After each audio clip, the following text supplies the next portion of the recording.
नमस्कार, स्वागत है आपका हॉर्नबिल टीवी भारत पर। आइए देखते हैं अब तक की खबरें। लखनऊ के दिलकुशा प्लाजा में 150 साल पुराना मंदिर मिलने का दावा किया गया है। दावे में ये कहा गया है कि करीब 30 सालों से ये मंदिर बंद पड़ा हुआ है। वहीं इस मंदिर की देखरेख कर रहे देवशंकर शुक्ला का कहना है कि मंदिर खुला हुआ है, लोग पूजा पाठ करते हैं, पुजारी सुबह शाम आते हैं और पूजा करते हैं और हर साल महाशिवरात्रि में मेला भी लगता है। और इस बिल्डिंग के जो मालिक हैं वो खुद भी इस मेले में शामिल होते हैं।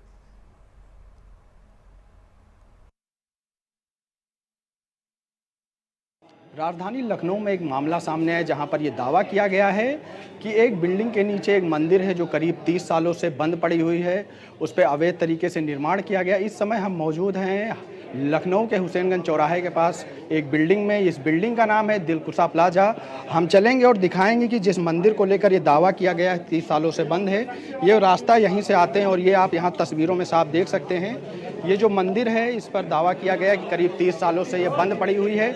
यहाँ पर आप देख सकते हैं कि मंदिर में टाइल्स लगी हुई है और लाइट भी जल रही है और तस्वीरों में जैसा प्रतीत होता है वैसा लग नहीं रहा कि 30 सालों से मंदिर बंद पड़ी हुई है। यहाँ पर कुछ लोग हैं, हम उनसे बात भी करेंगे। क्या नाम है आपका?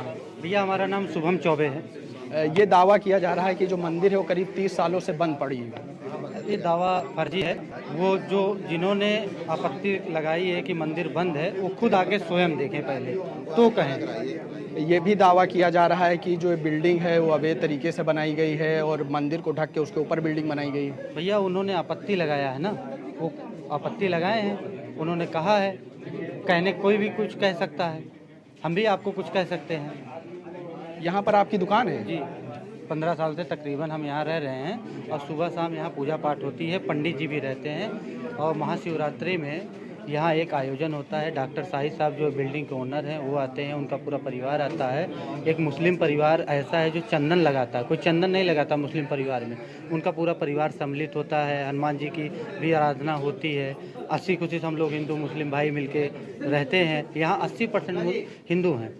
हमारे साथ बात करने के लिए शुक्ला जी हैं जो इस बिल्डिंग की देखरेख करते हैं, साथ ही इस मंदिर की भी देखरेख करते हैं। शुक्ला जी, ये आरोप लगाया जा रहा है कि जो मंदिर है वो 30 सालों से बंद पड़ा हुआ है। ये आरोप बिल्कुल गलत है। मंदिर बराबर खुला हुआ है, लोग पूजा पाठ करते हैं, हम भी आते हैं, सुबह शाम पूजा पाठ करते हैं। हमारे घर के बच्चे भी आते हैं, पास पड़ोस के भी लोग आते हैं, औरतें भी आती हैं। यहाँ के जो लोग हैं 35-40 लोग यहाँ जो दुकानदार हैं वो भी पूजा पाठ करते हैं। साथ ही ये भी एक आरोप लगाया जा रहा है कि जो बिल्डिंग बनी है अवैध है, ये मतलब मंदिर को ढक कर उसके ऊपर ये बिल्डिंग बनाई गई है। नहीं, ऐसा नहीं है। अब आरोप तो कोई कुछ भी लगा सकता है, लेकिन सत्यता ये है कि जो आरोप लगा रहे हैं लोग वो गलत है। ये जो बिल्डिंग है कितने साल पुरानी है और जब ये बिल्डिंग बनाई गई थी तब क्या ये मंदिर यहाँ पे मौजूद था? हाँ, ये लगभग 92-93 में इसमें काम शुरू हुआ था और 2-3 साल में बन के तैयार हो गई। उस समय मंदिर था, लेकिन मंदिर बहुत ही जीर्ण शीर्ण अवस्था में था। तो यहाँ के ऑनर डॉक्टर शाहिद जी हैं, उन्होंने इसका एक तरीके से जीर्णोद्धार किया। अब आज आप देख लीजिए, टाइल्स भी लगे हुए हैं, लाइटिंग भी जल रही है, यहाँ साफ सफाई है और पूजा पाठ होता है बराबर। ये शुक्ला जी थे जो यहाँ की बिल्डिंग की देखरेख करते हैं, साथ ही इस मंदिर की भी देखरेख करते हैं। इनका कहना है कि लगातार जो 30 साल से ये बताया जा रहा मंदिर बंद पड़ा हो, ऐसा नहीं है। यहाँ यह मंदिर खुला हो, यहाँ पूजा पाठ भी होती है। वीडियो जर्नलिस्ट सैनी के साथ मोहम्मद आमिर, हॉर्नबिल टीवी, लखनऊ। प्रधानमंत्री नरेंद्र मोदी के आह्वान पर भारतीय जनता पार्टी ने वीर बाल दिवस को हर साल मंडल स्तर पर मनाने का संकल्प लिया है। इसी क्रम में गुरुवार को मुख्यमंत्री डॉक्टर मोहन यादव के नेतृत्व में मध्य प्रदेश के विभिन्न स्थानों पर इस दिवस को उत्साहपूर्ण मनाया गया। भाजपा प्रदेश कार्यालय में आयोजित कार्यक्रम में मुख्यमंत्री डॉक्टर मोहन यादव, प्रदेश अध्यक्ष विष्णुदत्त शर्मा और संगठन महामंत्री हितानंद ने वीर बालकों के अद्वितीय बलिदान को याद कर उन्हें श्रद्धांजलि अर्पित की। कार्यक्रम में प्रदेश उपाध्यक्ष कांतदेव सिंह, मंत्री राहुल कोठारी, प्रवक्ता नेहा भगवा सहित सिख समाज के पदाधिकारी और कार्यकर्ता भी शामिल हुए।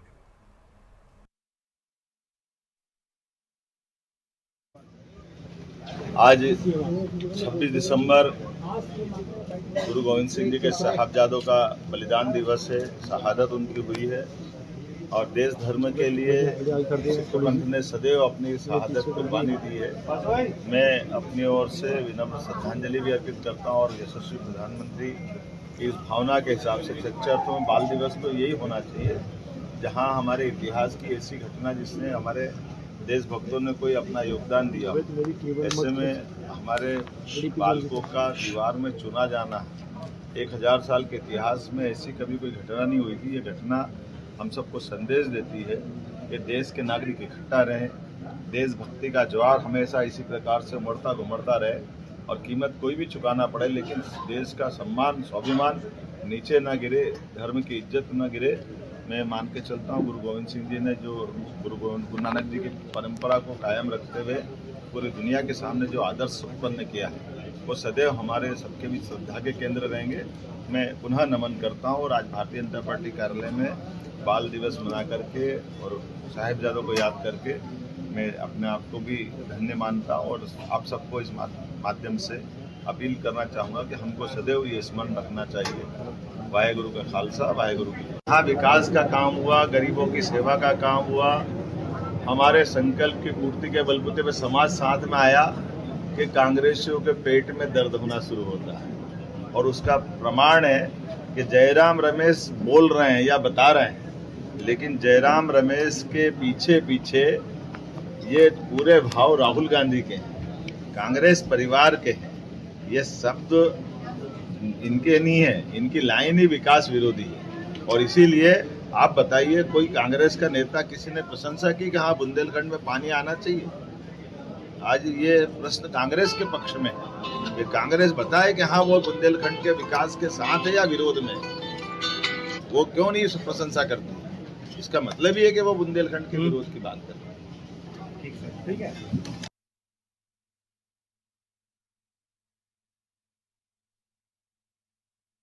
दिवस जो शहीदी दिवस है, भारतीय जनता पार्टी ने पूरे देश के अंदर पिछले वर्ष से माननीय प्रधानमंत्री के आह्वान पर इसकी शुरुआत की थी और आज भारतीय जनता पार्टी ने प्रत्येक मंडल स्तर पर वीर बाल दिवस को शहीदी दिवस के तौर पर आज मनाया है। हम सब के लिए उन वीर बालकों ने अपने जीवन को देश के लिए समर्पित कर दिया, तो इसलिए आज मैं उन्हें सच्ची श्रद्धांजलि हम सब कार्यकर्ता पूरे देश के अंदर कि उनके उस संदेश को अपना जीवन देश के लिए एक 9 साल के बालक ने भी कैसे लगा दिया, यही इस देश की मान्यता है। और हिंदू धर्म की रक्षा के लिए, सनातन की रक्षा के लिए उन्होंने अपने जीवन को बलिदान दिया। आज हम सब उन्हें श्रद्धा के सुमन अर्पित करते ही हैं। आज संकल्प लेकर के हम उनके उस भाव और मन के विचारों को आम लोगों तक लेकर के जाएं।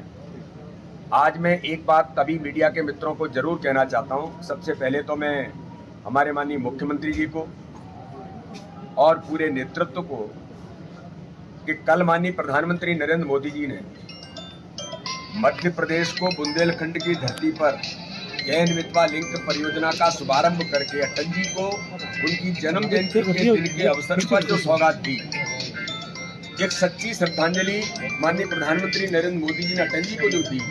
और कल ऐतिहासिक कार्यक्रम, मुझे लगता है कि जन सैलाब कल बुंदेलखंड में उमड़ा था। माननीय प्रधानमंत्री जी के इस जैन विधवा के शुभारंभ के अवसर पर लोग साक्षी बने। लेकिन दुर्भाग्य है, जयराम रमेश कांग्रेस के नेता ने जिस प्रकार से उस परियोजना का ट्वीट करके विरोध किया है, ये साबित करता है कि कांग्रेस विकास विरोधी तो है ही, और न सिर्फ ये विकास विरोधी है बल्कि गरीबों के जीवन में बदलाव नहीं आए, ये कांग्रेस चाहती है।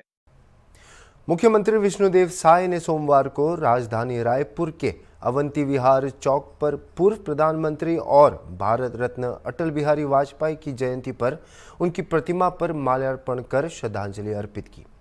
उन्होंने अटल जी को छत्तीसगढ़ वासियों की भावनाओं का सम्मान करने वाला महान राजनेता बताया और कहा कि उनका नेतृत्व और नीतियां भारत को नई दिशा देने वाली रही थी।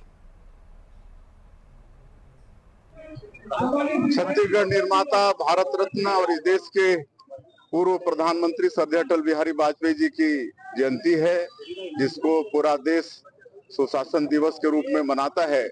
और इस अवसर पर श्रद्धेय अटल बिहारी वाजपेयी जी को शत शत नमन करते हैं, उनको विनम्र श्रद्धांजलि अर्पित करते हैं।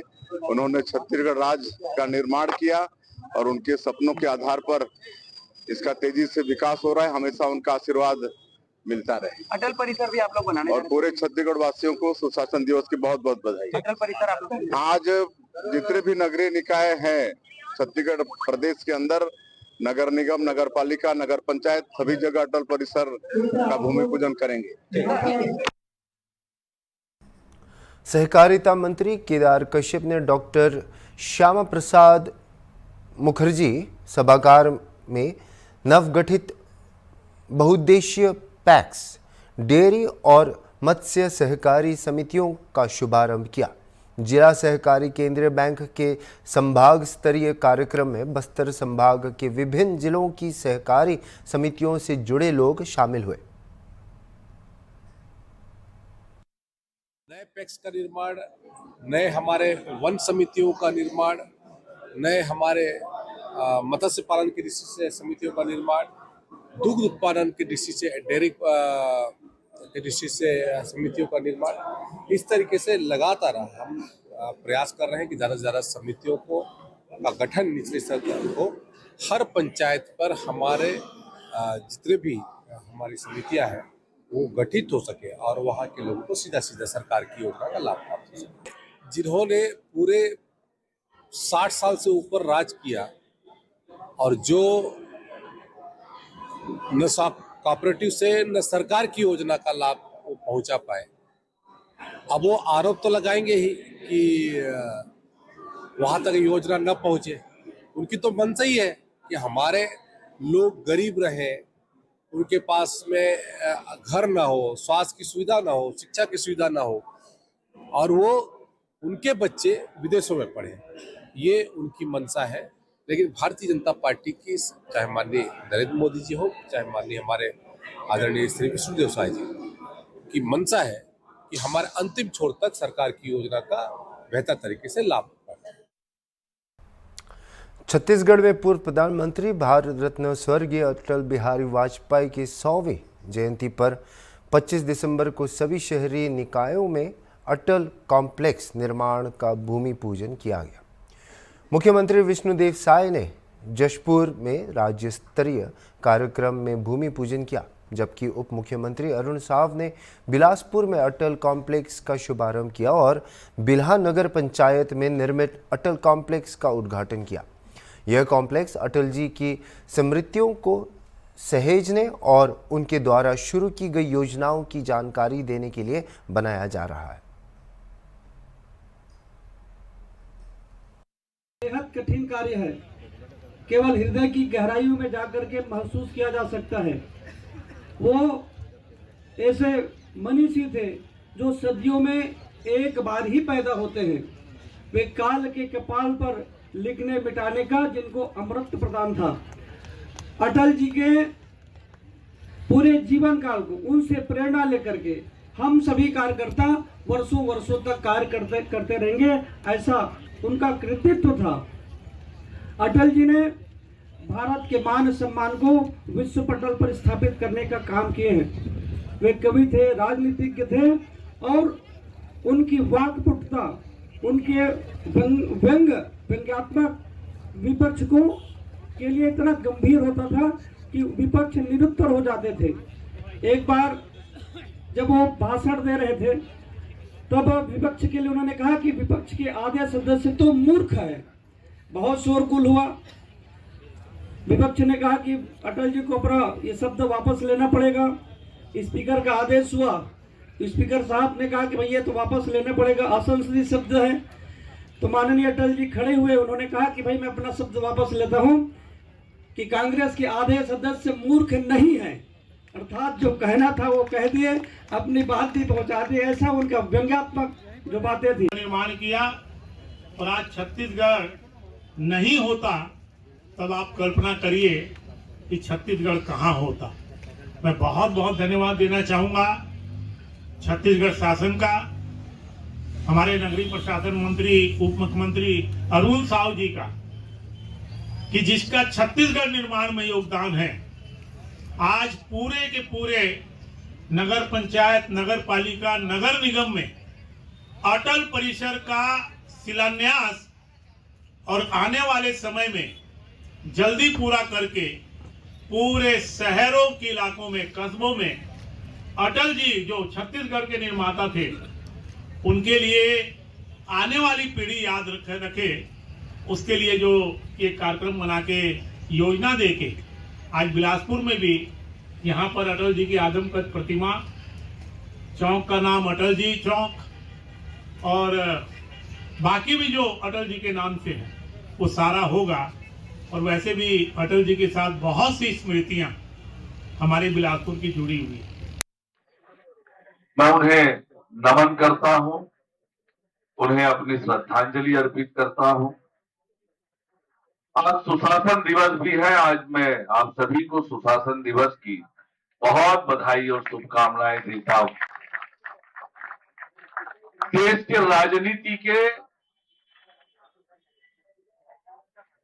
एक प्रखर राष्ट्रवादी राजनेता और प्रधानमंत्री कोई हुए हैं तो वो अटल बिहारी वाजपेयी हुए। अटल बिहारी वाजपेयी जी ने दुनिया में भारत का मान सम्मान और गौरव जो बढ़ाया है। याद करिए 4 अक्टूबर 1977 जब संयुक्त राष्ट्र में देश के विदेश मंत्री के रूप में जो उन्होंने भारत के पक्ष को हिंदी में मजबूती से रखा, दुनिया में भारत का डंका बजा। दुनिया में भारत के मान सम्मान और गौरव में वृद्धि हुई। और याद करिए वो 11 मई 1998 का वो समय जब पोखरण में परमाणु विस्फोट करके दुनिया में भारत के ताकत और क्षमता का एहसास कराया। किसी हरियाणा के मुख्यमंत्री नायब सिंह सैनी ने सुशासन दिवस के अवसर पर रेवाड़ी में 29 करोड़ की लागत से बने कर भवन और 27 जीएसटी सुविधा केंद्रों का उद्घाटन किया। इन केंद्रों में व्यापारियों को रजिस्ट्रेशन, रिटर्न फाइलिंग, टैक्स भुगतान, ईवी बिल और परामर्श जैसी सेवाएं एक ही छत के नीचे मिलेंगी। मुख्यमंत्री ने कहा कि जीएसटी ने व्यापार क्षेत्र में बड़े सुधार किए हैं और हरियाणा टैक्स सुधारों में अग्रणी राज्य है। व्यापारियों की सहायता के लिए ई रिफंड और ई पंजीकरण जैसी डिजिटल सुविधाएं शुरू की गई हैं। इसके अलावा व्यापारों के कल्याण के लिए मुख्यमंत्री व्यापारी क्षतिपूर्ति बीमा योजना और व्यापारी कल्याण बोर्ड की स्थापना की गई है। उन्होंने प्रदेश में मेडिकल कॉलेजों और शिक्षा के विस्तार के साथ व्यापार और उद्योगों को प्रोत्साहित देने का भी उल्लेख किया। आज इस शुभ अवसर के ऊपर जो हमारा सुविधा केंद्रों का और इस नवनिर्मित भवन का उद्घाटन हुआ है और हर जिला के अंदर सुविधा केंद्रों का लोकार्पण हुआ है। आज वर्चुअल माध्यम से सभी स्थानों के ऊपर आज इस कार्यक्रम का आयोजन हो रहा है। आज हम सब का यहाँ ये ऐतिहासिक अवसर पर एकत्रित हम हुए हैं।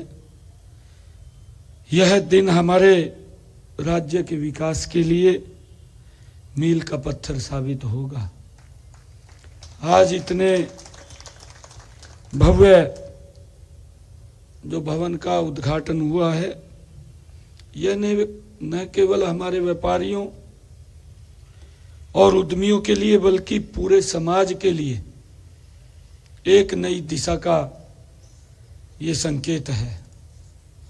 मुझे इस बात का आज खुशी है कि आज ऐसे अवसर के ऊपर हमारे ये जिला स्तरीय जीएसटी केंद्रों का लोकार्पण और इस भव्य उद्घाटन का उद्घाटन हुआ है।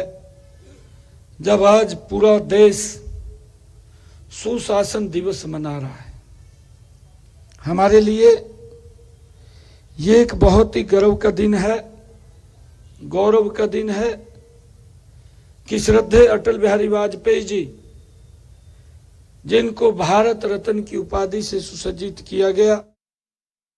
अभी के लिए इतना ही और खबरों के लिए आप देखते रहिए हॉर्नबिल टीवी।